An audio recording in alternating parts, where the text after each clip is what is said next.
Ahí estamos grabando. Ok, buenas tardes ya a todos, todas los presentes, las presentes. Vamos a continuar entonces con la segunda sesión de debates argumentales. Les recuerdo que esta primera parte son debates argumentales y la segunda parte ya tiene que ver con los debates. Se me olvidó el nombre que le habíamos puesto, Jorge. Debates Dialécticos. dialécticos. No, era otra palabra que ocupaste en la clase pasada, ya se me olvidó. No sé, Entonces, nos corresponde ver el día de hoy dos temas de debate. El primer debate es el sistema de pensiones, ahorro individual o sistema de reparto solidario. Y el segundo tema que vamos a debatir el día de hoy es coches eléctricos como opción no contaminante. Dentro de el primer debate que vamos a tener, que tiene que ver con el sistema de pensiones, me aparecen conectados Francisco, Cristóbal, Juan Pablo. No me aparece Natalie, que tuvo un problema, me acaban de decir. Y me aparece conectado con el grupo que va a abogar en contra del sistema de ahorro individual, por tanto a favor del sistema de reparto. Me aparece Lucas, Álvaro y no me aparece Pablo conectado. No sé si está Pablo por ahí, a lo mejor tiene otro nombre. Profe, yo soy Pablo, es que me dio un compu en la universidad y al tiro me cambié el nombre. Ya, tú eres, tú que dices Nicolás López. Sí, al tiro me arreglo eso. Nicolás López no es el nombre de un director de cine que lo denunciaron por acoso sexual aquí en Chile. Ok. Bien, entonces estamos, bueno, ya con Natalie vamos a tener que ver cómo lo hacemos, pero no podemos esperar más. Y bueno, como es de costumbre, ustedes saben que tenemos nuestras instancias y les voy a pedir, eso sí, que cuando partan, les voy a pedir que parta el grupo que aboga a favor del ahorro individual. Cuando partan, por favor, den su nombre y comiencen a dar sus argumentos respectivos y nosotros vamos a ir marcando los tiempos y dando la palabra. Entonces, pueden comenzar grupo a favor del ahorro individual a plantear sus argumentos. Hola, aquí Francisco Robles. Sí. Bueno, el sistema de capitalización individual, bueno, tiene ventajas. Una de ellas es asegurar el derecho de propiedad, es decir, asegura el afiliado el derecho del dinero ahorrado en el sistema. Bueno, este derecho igual me gustaría recordar que es fundamental para muchos países, naciones, porque hay algunos que no, países donde no existe este derecho, como los regímenes y, bueno, y dictaduras. Además de estas ventajas, dependiendo de la administración, claro, de la capitalización individual, la rentabilidad de los ahorros del afiliado pueden ser también propiedad del afiliado. Otras ventajas también del sistema es que ayuda en cierto grado o niveles en el proyecto de vida de las personas, en el sentido de cómo desean administrar sus pensiones y o beneficios. Bueno, esto está claramente en función al mercado y a las competencias que hay entre la administradora de fondos. Por lo tanto, el sistema de capitalización individual puede asegurar la propiedad de tus ahorros y la libertad de cómo deben ser administrados, y también dependiendo del contexto del país, es decir, del Estado y de su política, entrega pensiones suficientes para cada tipo de persona y así, si así ellas lo desean. Bueno, todo esto se fundamenta en los derechos de propiedad y en la libertad económica y al proyecto de vida. Eso es como por un lado. Otro, disculpen, que ahora debería haberle tocado a la Natalie, pero eh,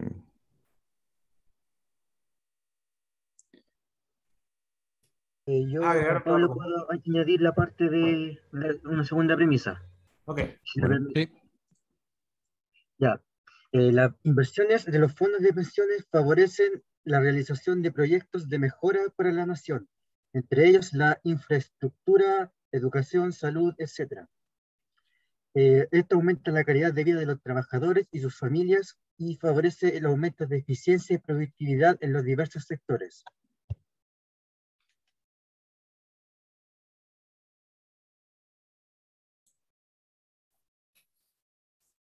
Ok. ese es el fin del alegato. Por favor, avísenos si es que a cuándo termina, ya, porque nosotros nos quedamos como esperando así. Claro, no, ¿Sí? si no sabemos que... ya. Sí, ahora terminamos. Eso fue. Ok, bien. Entonces, es turno para el grupo que aboga en contra del sistema individual, a favor del sistema de reparto. Por favor, pueden comenzar. Buenas tardes, profesor. Allá, creo que en España también es buenas tardes. Me gustaría presentar pantalla para comenzar, no sé si se puede. Sí, Sí, sí, está comparte disponible. pantalla. Ujú. Está disponible. Ya, perfecto. Bien, con mi grupo vamos a presentar, estamos a favor del sistema de reparto, sistema de pensiones de reparto solidario.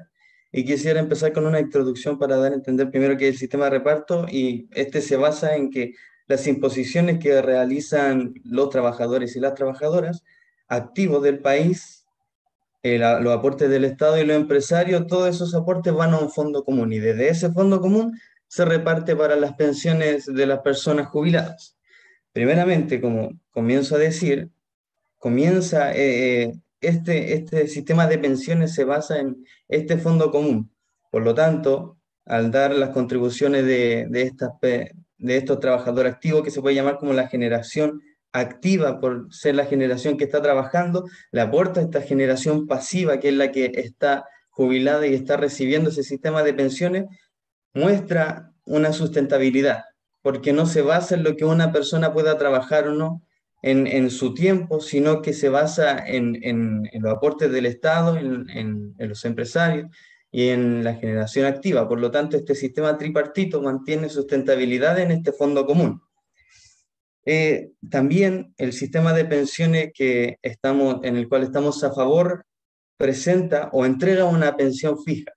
Ya habiendo jubilado a una persona, le entrega un dinero fijo durante el tiempo de su jubilación. Por lo tanto, mantiene unos ingresos para la persona sustentable para sus necesidades básicas, que ya sean el alimento, el arriendo, todas esas cosas, mantiene una pensión fija. Por lo tanto, la persona va a estar recibiendo un sustento acorde a lo que necesita para el día a día, mes a mes, para poder vivir. También esta pensión tiene la característica de que no tiene límite de tiempo. Por lo tanto, si una persona vive más de lo esperado, más de la esperanza de vida, no se le va a acabar la pensión, sino que se le va a seguir entregando, sobre todo cuando ya uno sobrepasa la esperanza de vida, sobrepasa el tiempo estimado de vida. Es mucho más difícil que una persona pueda trabajar, que una persona pueda recibir sustento propio. Por lo tanto, es favorable que el sistema de pensión pueda seguir entregando este sustento a estas personas de tercera edad generalmente. Y presento aquí el gráfico, que este gráfico muestra una evolución del gasto en pensiones de España, y podemos ver un aumento considerable del gasto total de las pensiones en España. Y uno puede pensar que puede ser porque en la pandemia tal vez muchos quedaron cesantes y así, pero si vemos en este siguiente gráfico se ve una disminución del número de pensiones que se entrega respecto al mismo mes del año anterior. Por lo tanto, aunque hubo un aumento del gasto de pensiones, hay una disminución de las pensiones que se estaban entregando. Por lo tanto, las personas jubiladas podían recibir un sustento fijo y digno en un periodo de crisis económica donde hay cesantía, como es la pandemia. Y esa sería la parte de los argumentos. Muy bien, muchas gracias, Lucas. Muy bien, gracias Lucas. Y bueno, es turno entonces para que, si quieren, partimos con el mismo grupo que acaba de hablar, el grupo que está a favor del sistema de reparto, para que planteen entonces sus preguntas o interpelaciones al grupo a favor. ¿Quién de ustedes va a comenzar? Yo, Álvaro. Okay. Adelante. Ujú. Bueno, el grupo anterior mencionó que uno de los beneficios del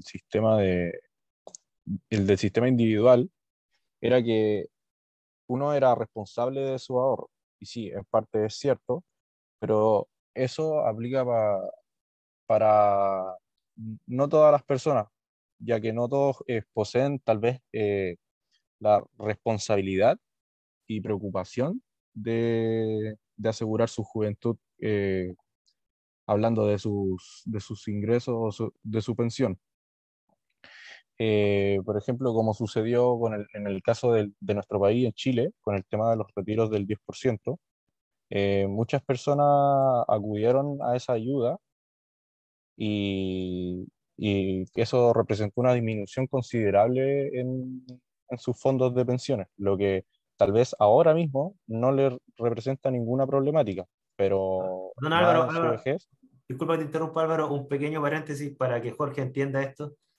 El tema del 10%, Jorge, es que a razón de la pandemia se rompió la ley, por así decirlo, Y se permitió a se la gente permitió que la retirar. gente saque hasta 10% de sus fondos para sobrevivir a razón de la pandemia. Eso solamente, Álvaro, para que Jorge no se pierda. ¿Ya? Sí, sí, Sí. lo había leído en las noticias. Perdón, Ok. Álvaro, dale, no te descuento este tiempo. Ya, no se preocupe. Bueno, pero eso, entonces, ahora mismo eso a las personas que decidieron retirar ese dinero no les va a representar ninguna problemática, pero a futuro sí. Y ahí va a ser cuando el Estado va a tener que hacerse cargo de aquello. Eh, Otra cosa que mencionaron fue que podían asegurar el buen uso del dinero, ya que uno tiene la facultad de poder elegir en qué sistema de pensión o en qué AFP deposita sus pensiones.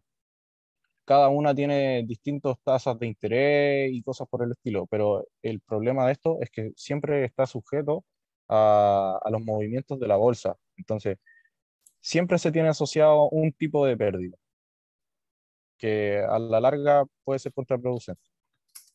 Y bueno, eso eran mi refutación de los argumentos del equipo contrario. ¿Puedo Gracias. agregar una cosita? Sí, Sí, todavía claro. está a tiempo. Que tenía un gráfico aquí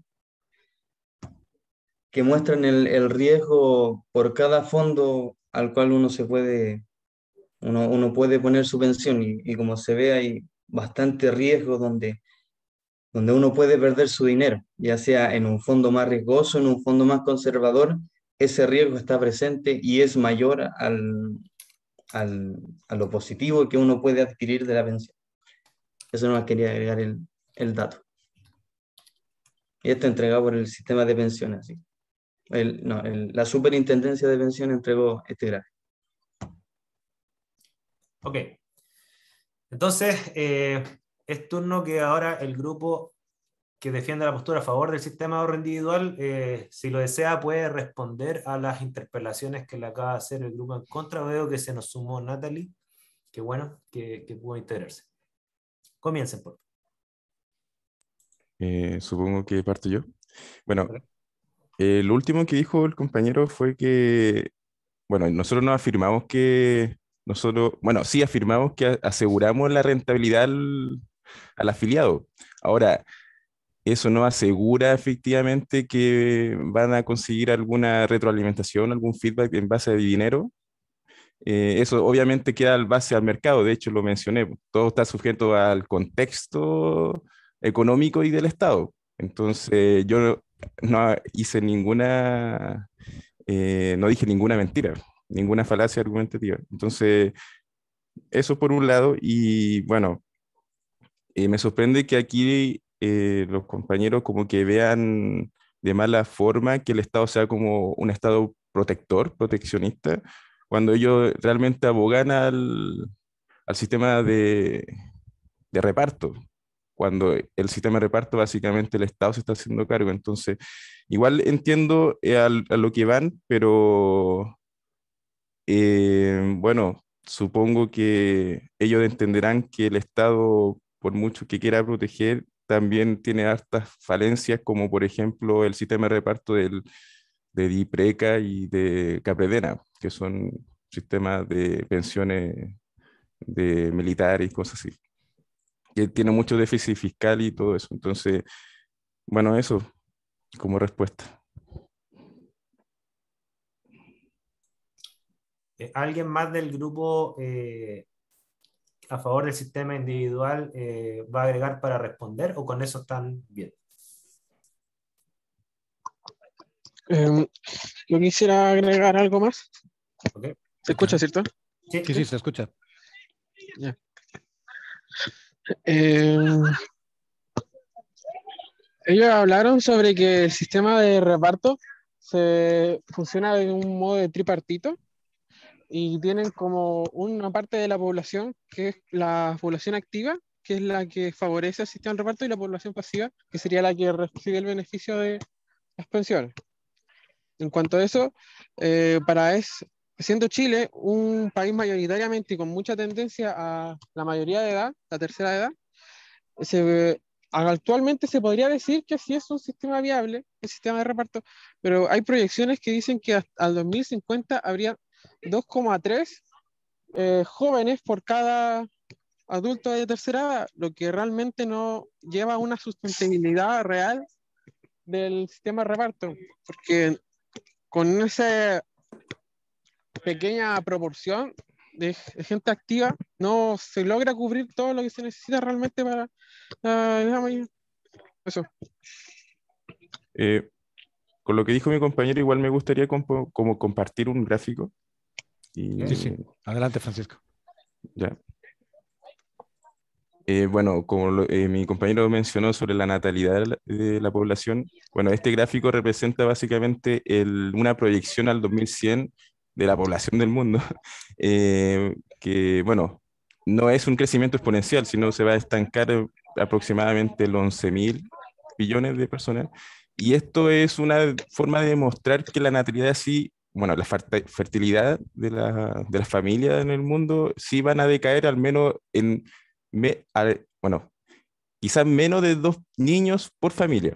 Entonces, esto es lo que dice que bueno, la pirámide demográfica que uno debe entender, que es cómo se distribuye la población de acuerdo a sus edades, ya no va a ser no va a ser una pirámide demográfica, sino se va a comportar de otra forma en un sentido más cuadrado, donde, bueno, donde la distribución, bueno, no va a haber mucho, lo que quiero decir es que no van a haber muchos trabajadores para cubrir las pensiones del jubilado. Eso.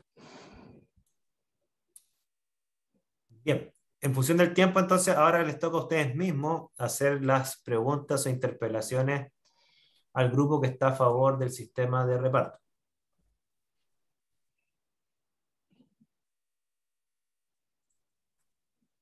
¿Sí? Bueno, aquí ellos mencionaron de que van a tener de partida una pensión fija sustentable, lo cual la palabra sustentabilidad ya la pusimos en discusión respecto a la tasa de natalidad mundial, pero dice que es acorde a la esperanza de vida y mostraron de que en España, en el caso de España,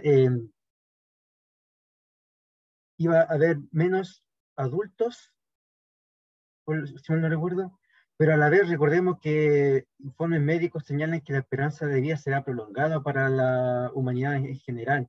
Entonces, si bien van a ser menos adultos, por así decirlo, para cubrir sus jubilaciones, a la vez estos van a tener una mayor proyección de vida y por tanto una mayor cantidad de años para remunerarles. Eso sería una premisa. ¿Okay? Los otros miembros del grupo van a hacer. ¿Sí? Sí.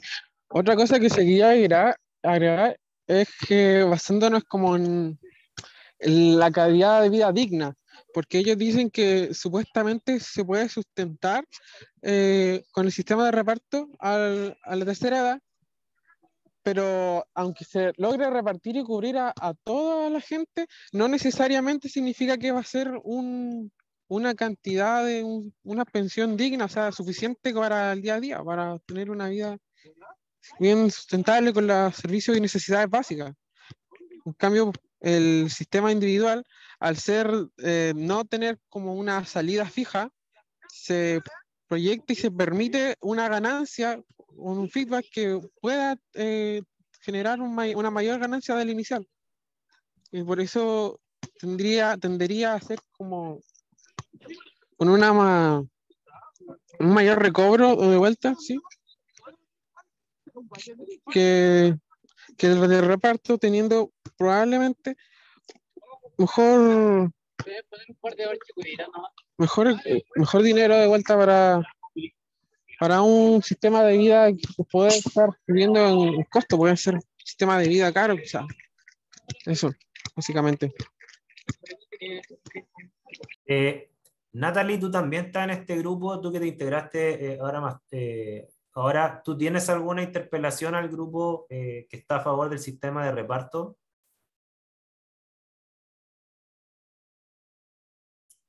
Natalie, ¿estás por ahí? Sí, es que como llegué tarde, yo venía como a defender lo que ellos habían dicho sobre el sistema de capitalización individual, entonces no alcancé a escuchar lo que dijeron ellos. Bueno, te recomiendo entonces, si es que es posible, si es que tú puedes participar en la conclusión para incluir estos datos que ibas a agregar, por favor. ¿Ya? El grupo a favor del sistema de reparto, ¿tiene alguna respuesta a la interpelación? Sí, Comienza. ya.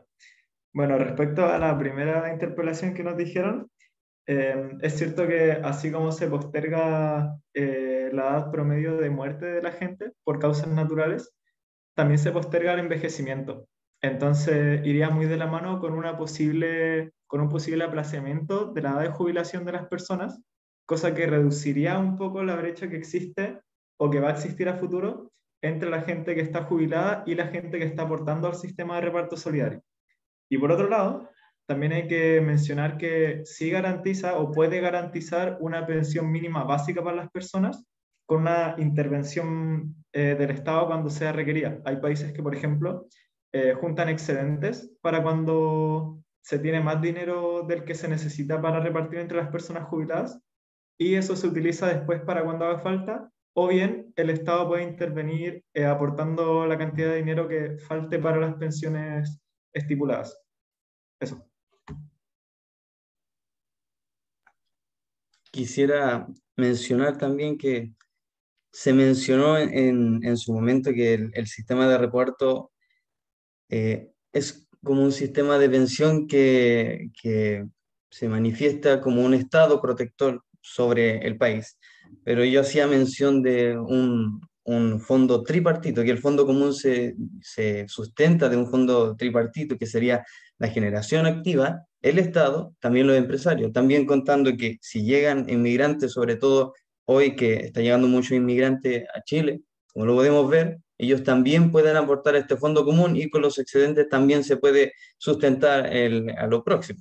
Y también se mencionaba que, que en el este de la sustentabilidad, respecto a la sustentabilidad o la pensión fija para un sustento digno de los jubilados, se da una pensión fija y con esta pensión fija los jubilados se pueden vivir sin estar con necesidad de dinero, sino que, sino que tienen esa pensión fija para sus necesidades básicas. Y yo lo tomo en cambio, comparándolo con el sistema de ahorro individual, ¿cómo se podría también basar en que entrega pensiones dignas si hoy en el año 2022 el costo de vida en Chile es de 840.000 pesos en promedio? Y según lo entregaba la Superintendencia de Pensiones, que reveló que hasta el junio del año 2021, las pensiones en promedio que eran las pensiones en promedio que se entregaban era de 257.428 pesos. Por lo tanto, si se entrega una cuarta parte de lo que es necesario para vivir en promedio en el país, yo no lo considero también una pensión que entregue sustento digno para la vida. Eso sería. Bien. Bueno, entonces ahora es el turno de las cierres y las conclusiones.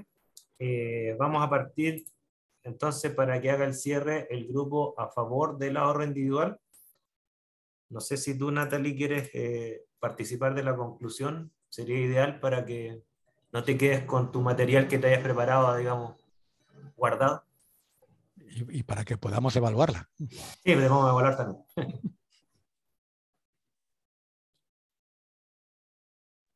Sí. Yo quería hablar, o sea, agregar un punto de que él dijo como Pues es que quería comparar, no sé si hablaron de cuánto era como la pensión. Agrégala, por favor. Si quieres mostrar algo, también puedes compartir pantalla. Ya, es que estoy del celular, así que no. No, si no lo dice. Que en el sistema de reparto, como para comparar las dos, la capitalización individual y el sistema de reparto, tengo una fuente que dice que el sistema de reparto en Chile, cuando se operó en Chile, con la fuente de la Superintendencia de Pensiones, se podía afirmar que la pensión autofinanciada promedio de la vejez real del sistema antiguo era de 111.000 pesos, dejando a esta por un 41% bajo de la capitalización individual, que eran más o menos como 211.000 pesos. Era como para hacer una comparación entre la una y la otra. Eso quería como agregar. Y lo mío era como hacer la introducción de eso, pero que mi compañero diga la conclusión y ahí podré agregar algo que ellos escucharon más. Ok, compañeros, para la conclusión.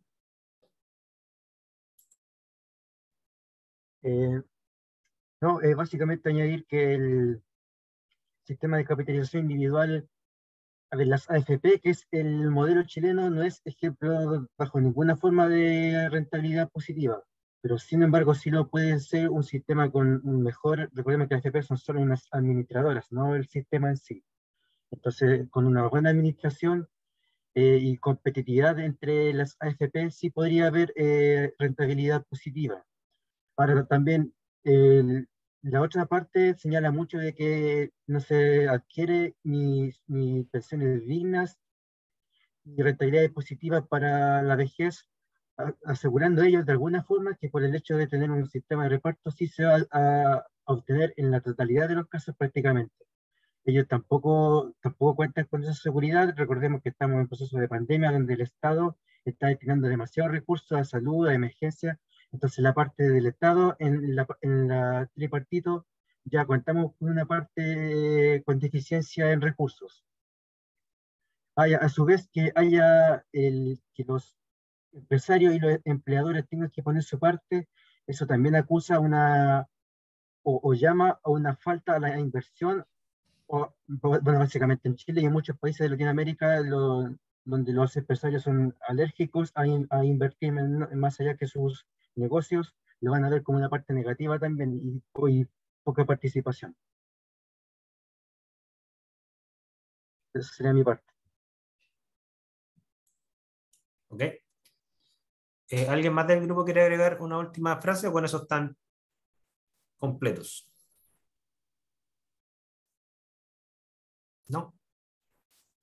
Ok.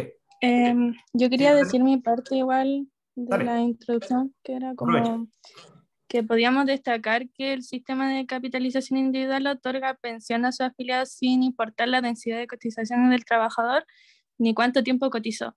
También dejando en claro que al momento de quedar cesante, el saldo acumulado en la cuenta de capitalización individual deja de crecer, pero la AFP seguirá administrando los fondos sin cobrar el porcentaje de comisión,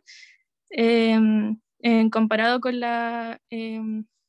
el sistema de reparto que en el sistema antiguo que se utiliza en Chile tenían que cotizar como 15 años mínimo o 10 años mínimo para poder optar a una pensión. Haciendo comparación a eso, no sé si lo habían dicho mis compañeros.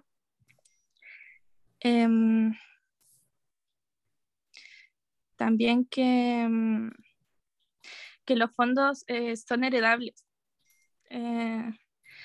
Para cónyuges, hijos, las pensiones son heredables al momento de que ya fallece la persona, en comparación con el del sistema de reparto que se va todo para adentro, por así decirlo.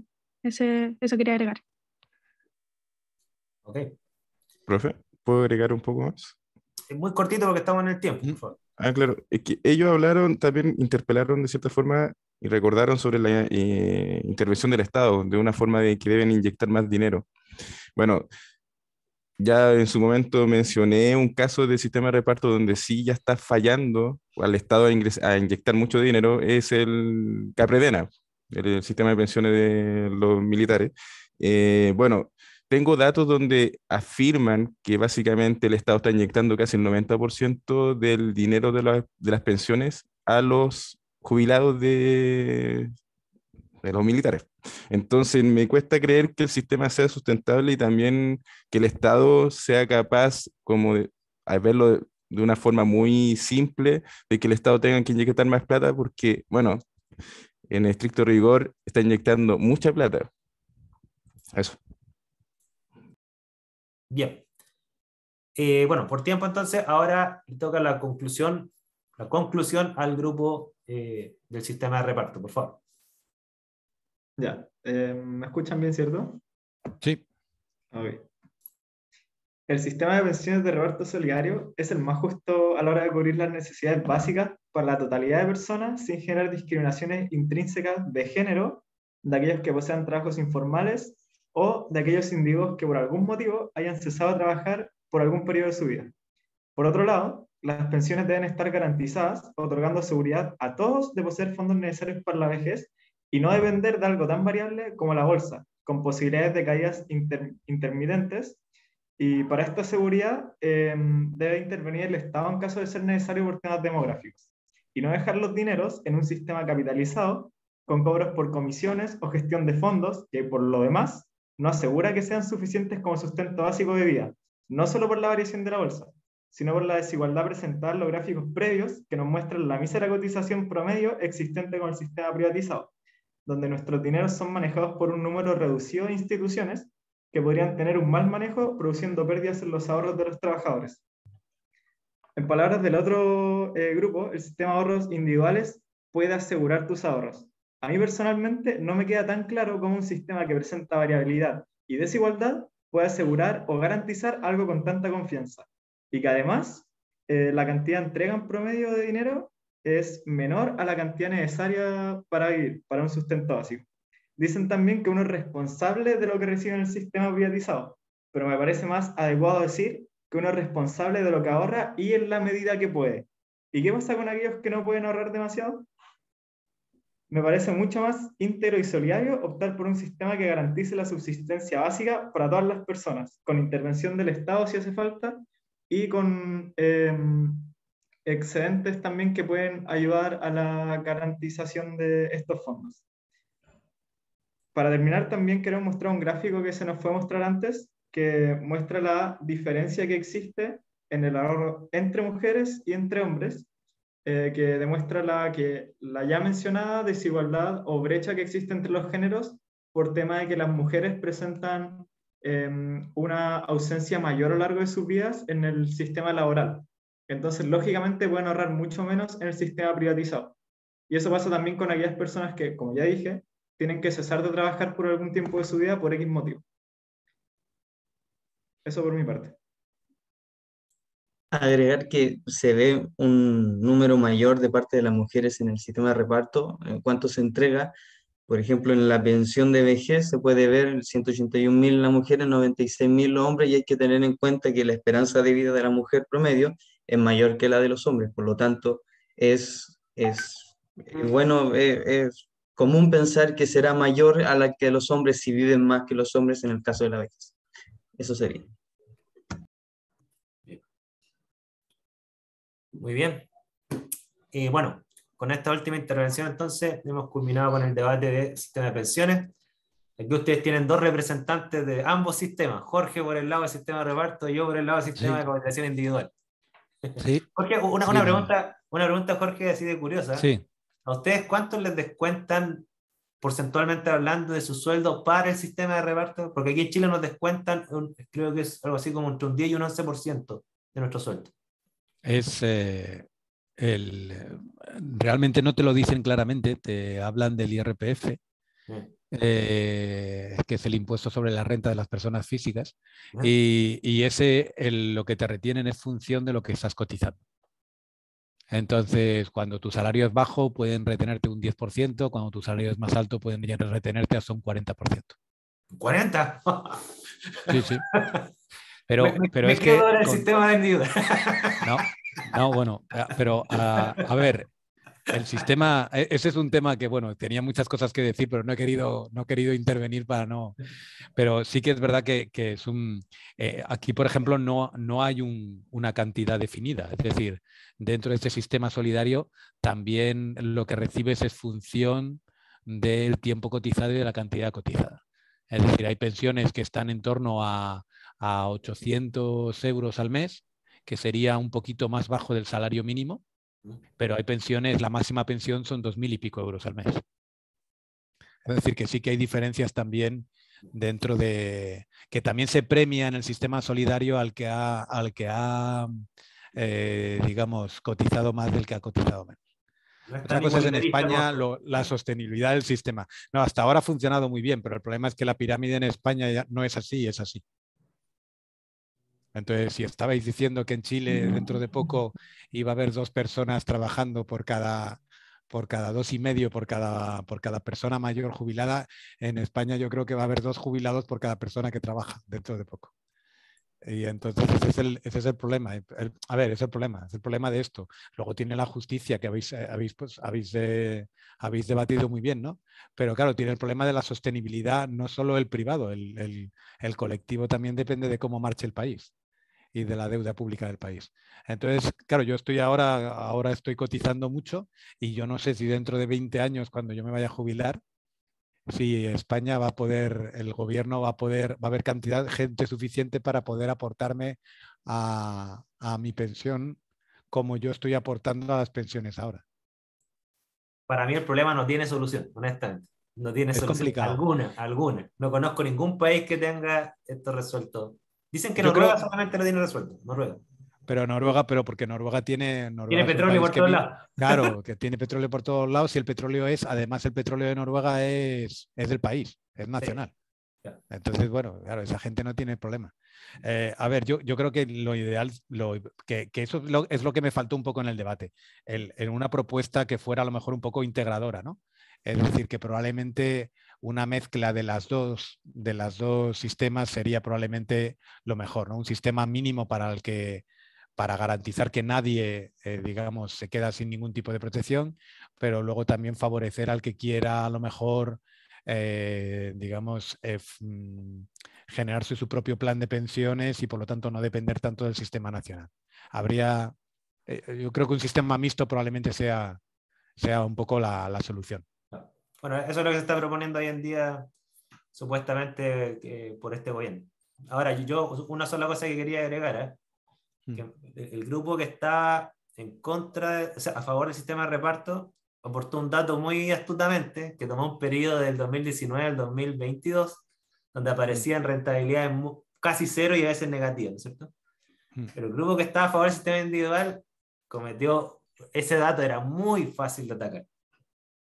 Porque de hecho esa es la falacia de la evidencia incompleta. O sea, ellos tomaron el peor periodo del país, que viene desde el estallido social pasando por la pandemia. Si ustedes toman toda la data desde que se creó el sistema de pensiones, la rentabilidad es aproximadamente de un 300%.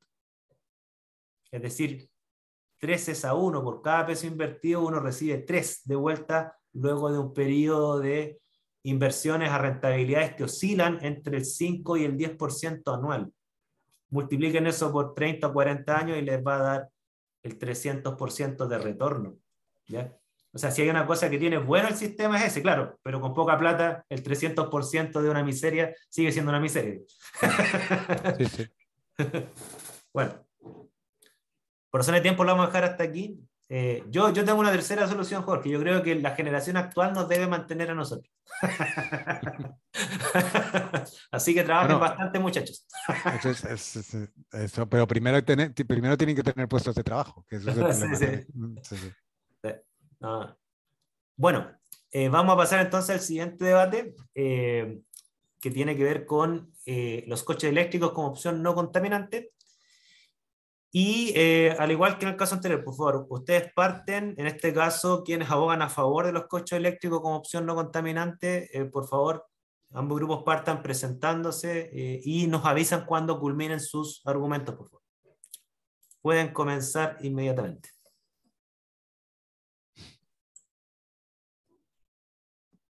Ya. Yo soy Andrés Villaseca y estoy en la bancada de favor de los autos eléctricos.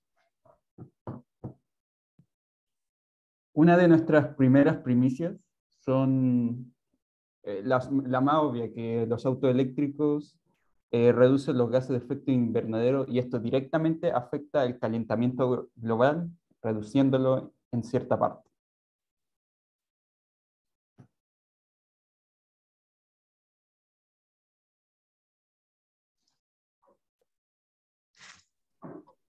Sí. No sé si se me escucha. Sí, Freddy. Sí, hola, buenas tardes, profesores. Yo soy Freddy.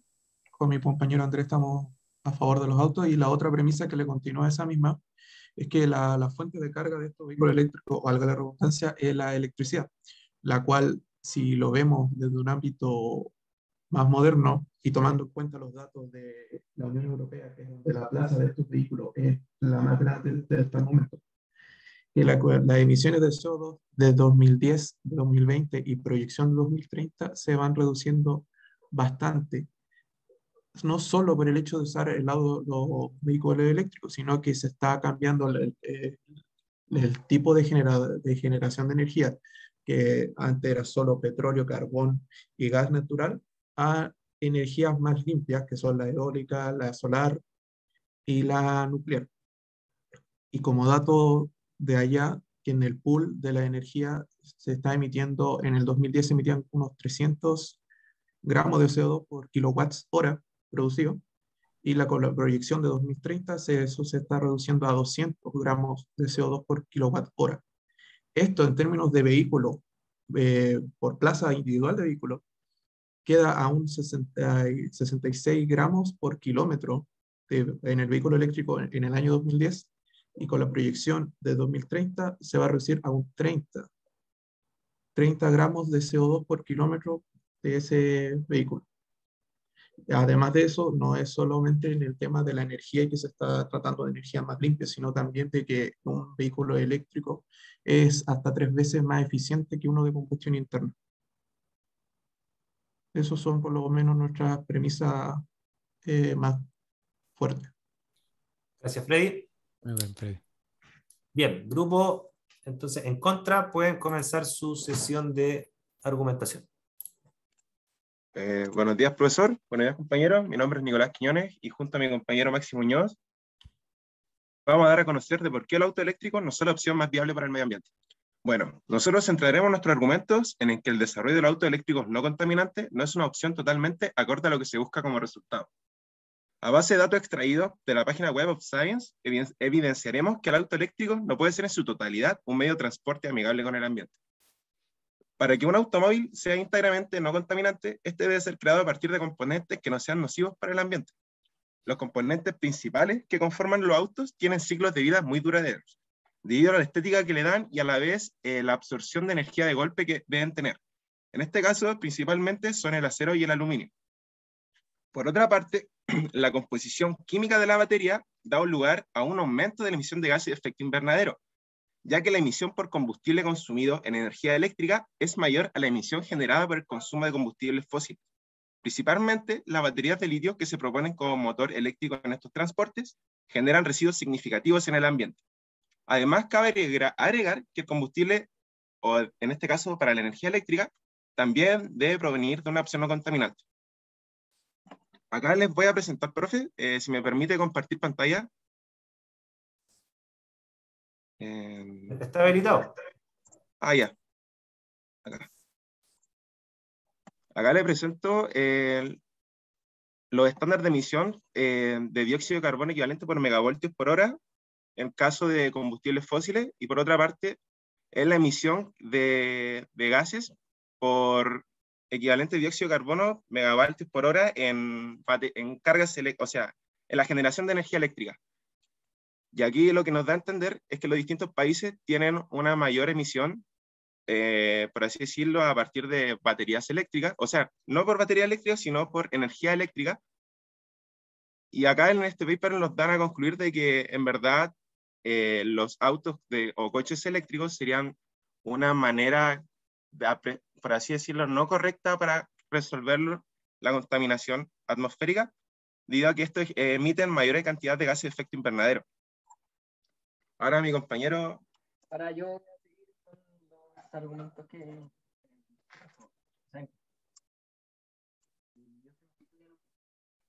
¿Qué es Maximiliano? Exacto. Te escuchamos lejos. Sí, se te oye como en Chile, muy lejos.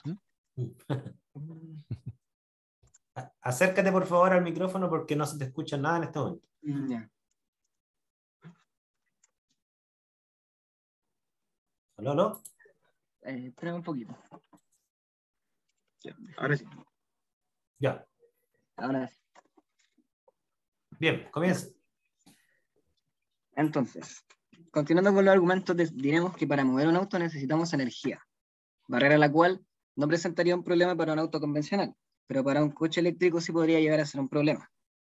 El motor de combustión de un vehículo solo puede utilizar el 45% de su energía, ya que ese es su máximo nivel de eficiencia. Otro 10% de energía se pierde en los engranajes del auto. Así el vehículo utilizará energía para vencer las resistencias de marcha.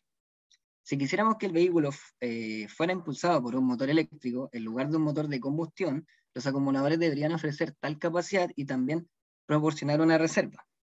Suponiendo ahora bien que la reserva sea del 10%, el acumulador debe tener una capacidad equivalente a 402 kWh.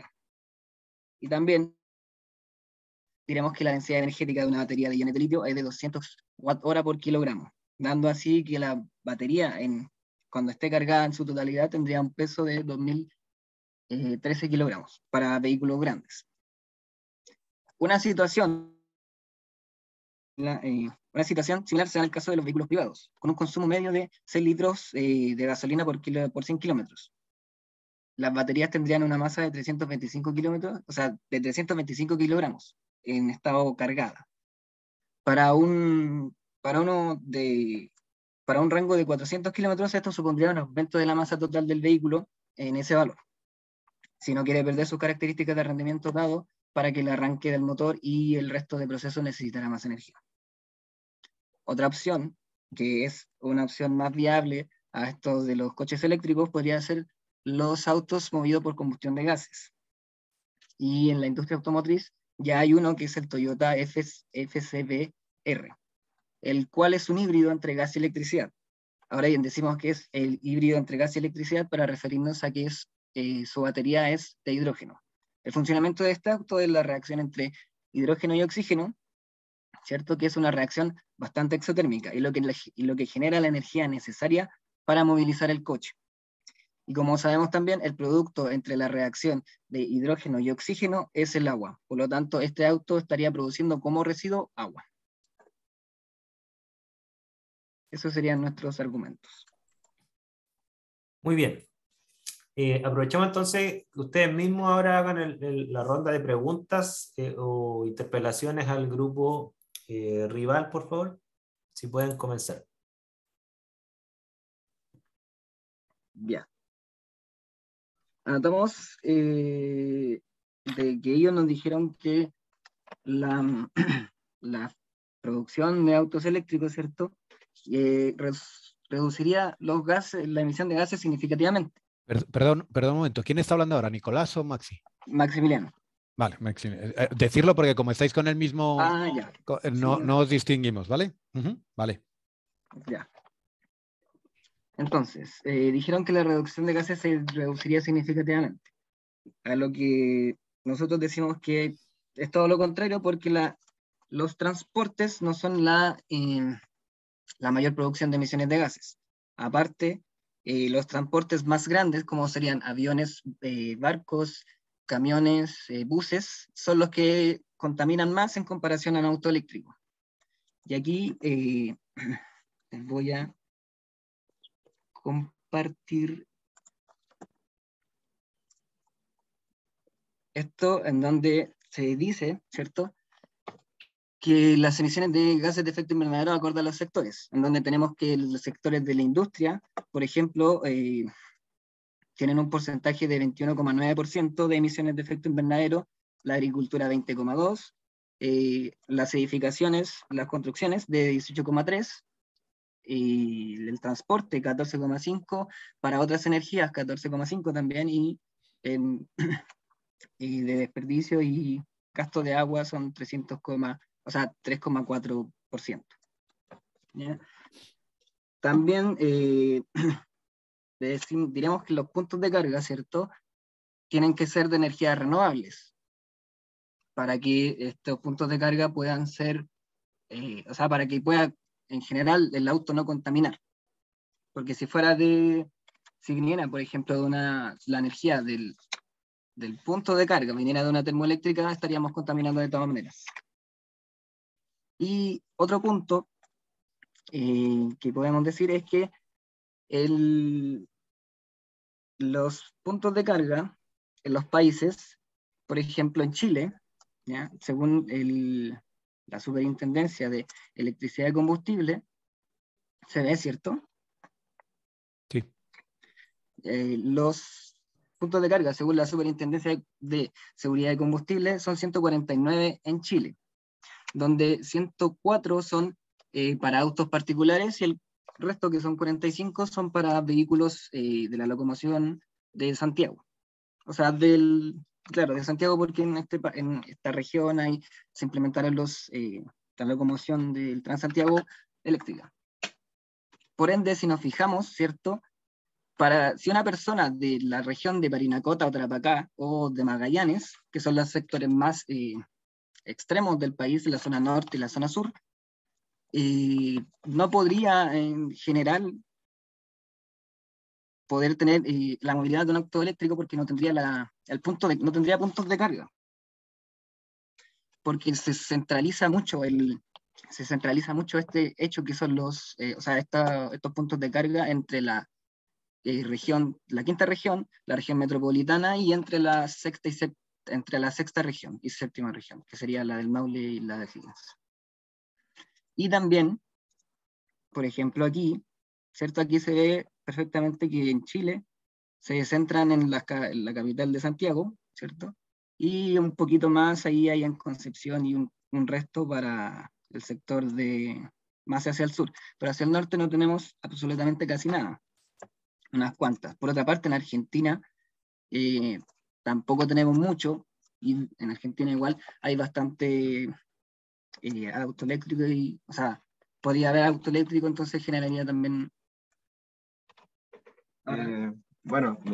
Ahora sigo con Nicolás. Lo que quiere referirse mi compañero es que los puntos de carga que van a haber en los países va a depender también de la energía eléctrica que estos puedan aportar al país, ya que va a ser una medida para que puedan sustentar el mantenimiento de estos coches eléctricos. Lo otro, igual, que estos coches eléctricos podrían servir, pero servirían solamente en sectores locales, ya que por una parte no podrían rendir igual que un coche que funciona a partir de combustible. El kilometraje sería mucho más reducido, y a su vez, en el caso de que hayan fallas en la batería o tengan que ser de mantenimiento, no van a haber como sectores cercanos que puedan, por así decirlo, tener materiales de repuesto para recomponer el auto. Y con eso terminaríamos nuestros puntos, atacando al grupo. Ok. Muy bien. Bueno, grupo atacado. Le toca su posibilidad de defenderse. ¿Estaba hablando Freddy ahora? Sí. Okay. Una de las cosas que Freddy, se perdió el audio, Freddy. ¿Ahí? ¿Se escucha? Sí, sí. Ahí. Está medio inestable el internet, por eso. Que uno de los puntos que yo no iba a apelar Freddy, se volvió a perder el audio, por favor. Se volvió a perder el audio. Si puede acercar bien, por favor. ¿Ahí? Sí, dale. ¿Sí, ahí? Sí, dale. Ya. Una de las premisas que hermano cosa cuidado es el tema de las baterías que nos apelan. Y el caso es que sí, la batería sí es uno de los posibles puntos que puede tener estos vehículos, pero las baterías no son las mismas baterías que se usan en los vehículos de combustión interna, que son un montón de electrodos y un aceite adentro, sino que son baterías que se usan hasta el 80% de su capacidad, que es lo que se llama estado de salud de una batería, que es la diferencia entre la carga máxima de la batería y la capacidad nominal de esta. Después de llegar a esa cantidad, esa batería se desinstala, por decirlo así, del vehículo y se reutiliza esa batería. No se llega y se bota, por ejemplo, como si fuera una pila más. Esa batería se reutiliza está muy regulada por la estrategia de gestión de for Air End of Life, que es EOL, que es la gracia es de que se reutiliza, se repara, se refabrica o se recicla. Que, pues, como dije antes, llega hasta cuando llega a un 80% de su capacidad, la batería se le saca al vehículo y esa batería se puede seguir usando en otras cosas. No necesariamente se va a ir a un desecho. La otra cosa que también no queda un poco, que es el tema de las emisiones, que hicieron que un auto emite más emisiones de gas de efecto invernadero que uno normal, por decirlo así, siendo que un auto eléctrico no emite nada, porque funciona con un motor eléctrico. No sé si se refieren a otra cosa en esa parte. Y mi compañero también tiene unos datos para corroborar lo que estábamos hablando al principio sobre la batería. Ya. Supuestamente también habían dicho que las áreas metropolitanas, eh, dado que uno se transporta mucho también, la capacidad no es suficiente. Y de hecho, se está viendo desde el punto de vista en total, pero no se ve en el promedio, porque este es un gráfico de Turín, el cual tiene una densidad poblacional más o menos grande, en el cual se puede observar cuánto es el radio que ocupa cada parte de la ciudad. Y por lo general, se ocupa un radio de 1 hora el auto eléctrico. O sea, es solamente de transporte de ir al trabajo y ir y regresar. Y en otras ocasiones es ocupando la batería máxima, que sería un puro gráfico. Además, se puede observar en el siguiente que donde más se ocupa es en la hora de almuerzo y en la hora de salida. O, bueno, entrada o salida. Y además, cada en cuenta había dicho que no hay suficientes puntos donde cargar. Y supuestamente un problema. Pero se les olvidó considerar que existe esto, que es un cargador que se transporta para cargar cualquier tipo de auto eléctrico, bueno, dependiendo del modelo, el cual se conecta solamente a un toma corrientes. Y, y también se olvida considerar que hay 2 puntos de carga en un auto eléctrico, que sería la parte delantera, que es la parte de carga rápida, y la parte trasera, que es carga lenta, el cual en la carga lenta, si se conecta con esto, en la noche ya tiene carga completa. Además, esto lo digo más por tema personal, porque mis papás tienen un auto eléctrico y evitan los puntos de carga porque ocupan uno de estos. Y en 1 hora tienen la carga completa y sale más barato que una carga normal de combustible.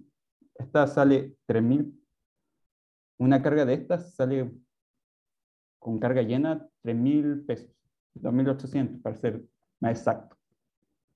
Y además, que no sé si se ve. Sí. Este es un gráfico del MIT que muestra todos los puntos de vista, o sea, de contaminación que existen en el mundo. Y una de las partes es está el transporte normal. Y se puede observar que cuando se pone una eficiencia eléctrica y una electrificación, bueno, aquí sigue saliendo 3.6 grados Celsius al año, que va aumentando. Pero al electrificar todo, baja. A pesar de que no sea tanto como electrificar la industria, baja 0,2 grados Celsius. Y la idea no es seguir como agravar el calentamiento global, sino la idea es reducirlo en cierta medida.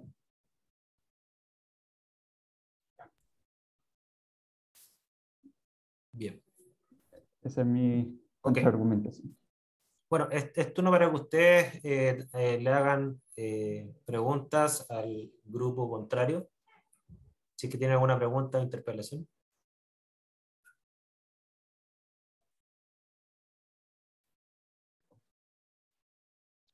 Yo soy Maximiliano. Okay. En cuanto a que nos dijeron sobre que los autos eléctricos no emitían gases de efecto invernadero, sí, en eso cometimos un error, y es que en el gráfico, en la tabla que se mostró, que la voy a volver a compartir, la tabla que mostramos, que es esta, aquí hablamos de las emisiones de CO2, ¿cierto? De un auto convencional. Y en el otro lado hablamos de las emisiones, pero con un CO2 equivalente, o sea, lo que es aquí el CO2, pero igual a la electricidad. Entonces, lo que estamos queriendo decir aquí es que para un auto normal, común y corriente, de combustión interna, se consume menos CO2 o menos combustible para producir energía. Pero para un auto eléctrico se consume más CO2, que en este caso sería electricidad, combustible, para producir energía también. Y ahora lo dejo con Nicolás. Por otra parte, también tengo una pregunta sobre, o sea, tengo una afirmación sobre el tema de las baterías de los coches eléctricos. Por lo que yo entendí leyendo estos textos es que la batería debe ser lo suficiente grande para poder sustentar el movimiento del coche.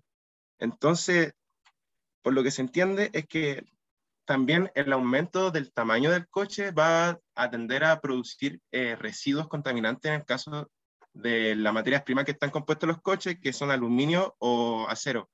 Porque ahora se están buscando soluciones para hacer elementos más ligeros que puedan tener esa amortiguación de los golpes de impacto y a la vez que sean menos nocivos.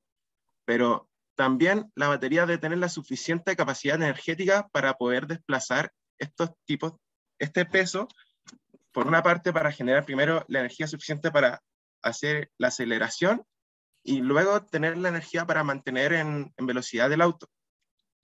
Por lo que en relación a esto, las baterías en sí deben tener un tamaño muy grande a comparación de los componentes que requiere el auto, por lo que no estarían aprobados por las leyes del auto, porque los autos también tienen leyes que determinan el peso que debe tener un auto y eso. Bien. ¿El grupo interpelado tiene algo que decir? No, porque no entendí la pregunta que hicieron, ¿no? Porque finalmente dijeron que iban a hacer una pregunta, pero no la hicieron. Entonces, a razón de los datos extra que aportaron. ¿Podemos hacer la pregunta? ¿Sí? Sí. Queríamos preguntarle a, no recuerdo el nombre, pero queríamos preguntar cuánto le salía la cuenta de luz. Porque dijo que o sea, cargaba el auto en su casa, ¿cierto? Pero eso significa igual un mayor gasto, encuentro yo. Ahora sí, grupo interpelado, puede responder directamente la pregunta o cualquier otro dato que quieran aportar. Sí, porque además ha hablado de su familia, o sea que Sí. aquí sí que hay alusión directa a la familia. Sí. 3 lucas. O sea, comparativamente hablando, entre gastar, ¿cuánto era el gasto? Era como más o menos 40 lucas en una carga completa de combustible. 3 lucas es la carga completa de una batería. Y esa te dura Si lo ocupas todo el rato, son 3 días. Sin necesidad de volver a cargarlo. Y una carga completa de combustible te sale, dependiendo del auto, máximo una semana. Y no hay mucho por dónde perderse. Si, por ejemplo, si uno hace que dure hasta un mes, calculando sí, como 24 lucas al mes, en vez de gastar 40. Ok. Bueno, ahí fue la respuesta bien concreta, un dato bien interesante. ¿Ya? Bien, entonces es turno para el cierre, estamos ya medio pasado el tiempo, así que se pueden hacer un cierre de ojalá 1 minuto por ahí cada grupo, para no quitarles tiempo de almuerzo, por favor. Vamos a partir entonces con el grupo a favor que acaba de responder, si pueden hacer su conclusión, y después cerramos con el grupo en contra. Ya, yo voy a dar la conclusión. ¿Se escucha? Sí, sí. Ok. Nosotros concluimos que para la opción de auto eléctrico es, como te digo, mis compañeros datos ya más en términos monetarios, y nosotros estamos, al principio dimos datos más técnicos, sin duda a duda una mejor opción que un auto de combustión interna, mínimo para moverse en ciudad, lo deja por mucho rebasado. También quería agregar un chiquitito antes de que no corte el tiempo el profe, que la parte de que lo hablaban del tamaño de las baterías y los materiales necesarios para hacerla. Un auto usa una batería grande, pero no contaron el hecho de que el motor eléctrico es más chico que un motor de combustión interna. El motor eléctrico no necesita refrigerante, no necesita las otras cosas que necesita el motor eléctrico. Por lo tanto, perdón, el motor de combustión interna. Por lo tanto, el motor eléctrico tiende a ser un motor mucho más compacto, y eso sí compensa lo que es una batería un poco más grande, que tampoco es, imaginémonos, una maleta de 30 litros tampoco. Y además de eso de que estaba contra la orilla del auto, si eso fuera verdad, no venderían auto eléctrico. Eso sería nuestra conclusión. Bien, grupo en contra, sus palabras de cierre, sus conclusiones. En forma de conclusión, nosotros decimos que los autos eléctricos en general... ¿Eres Nicolás o Maxi? Soy Maximiliano, perdón. Dale. Que el auto eléctrico contaminarían menos, pero llevarían a cabo una serie de procesos más, ¿cierto? O sea, relacionados con la batería y todo lo que le sigue. Y aparte que también podríamos cambiar la batería por alguna otra energía renovable, o quizás mejorar así, o quizás con otra reacción que genere un residuo más limpio. Ok. Bien, bueno, con esta última intervención hemos terminado. Yo solamente aprovecho de decir una cosa que no sé si tú te ibas a referir a eso, Jorge, cuando estabas hablando de Elon Musk, porque yo lo que sé de Elon Musk, no sé si era lo mismo que tú estabas pensando, era que él está muy consciente de que los autos eléctricos no pueden reemplazar el parque automotriz actualmente porque no hay suficiente litio. No hay litio, no hay ni níquel, o sea, no hay. Si todos los coches, vamos, no sé cuál es el porcentaje del parque eléctrico ahora, pero si subiera, simplemente se triplicara, que aún así sería muy lejos de todos los coches que hay actualmente, no hay material para producir baterías. Un tipo de batería son las baterías de cobalto, que también eran una batería de auto eléctrico, pero hay poco cobalto en el planeta y el cobalto es muy caro para conseguir para hacer una batería. Sí, por eso te digo que es una cosa que el grupo en contra podría haberlo utilizado más, que es el que la producción de batería no solo que sea cara, es que directamente va a estar muy limitada en el futuro, porque es que no hay suficientes metales que se utilizan para los metales específicos para las baterías, no hay una producción hoy en día. De hecho, hay un esfuerzo casi desesperado en la gente que trabaja en materiales y electroquímica de tratar de lograr baterías de sodio, pero todavía no lo consiguen, no están ni cerca. y es todo un lío. ¿Ya? Yo solamente quería agregar, porque no sé si tú, Jorge, sabes, pero Sí. Chile es el segundo productor de De litio litio, más ¿no? grande del mundo. Fue el primero, pero hay una empresa ahora que lo pasó. Y hay una paradoja en todo esto para que los chicos acá que están presentes la sepan, que por un lado hay presiones muy grandes en el país por tratar de que nuestra economía no sea extractivista por todos los problemas ambientales que genera eso. Sin embargo, la economía extractivista es la que sustenta los materiales de baterías eléctricas. Entonces, finalmente, la minería del litio termina siendo ecológica. Es la paradoja Sí, es la paradoja. Sí. Así que bueno, ahí se las dejo. Yo que trabajé en esa empresa un año, la empresa de SQM, que tengo muy buenos recuerdos. Ya.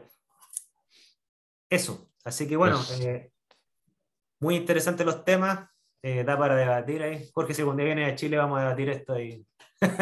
O sí, si yo voy a sí. España, ahí, lo debatimos ahí. Sí, sí, no, esto son temas interesantes y este es complicado. Es como el tema de la energía nuclear. Es muy difícil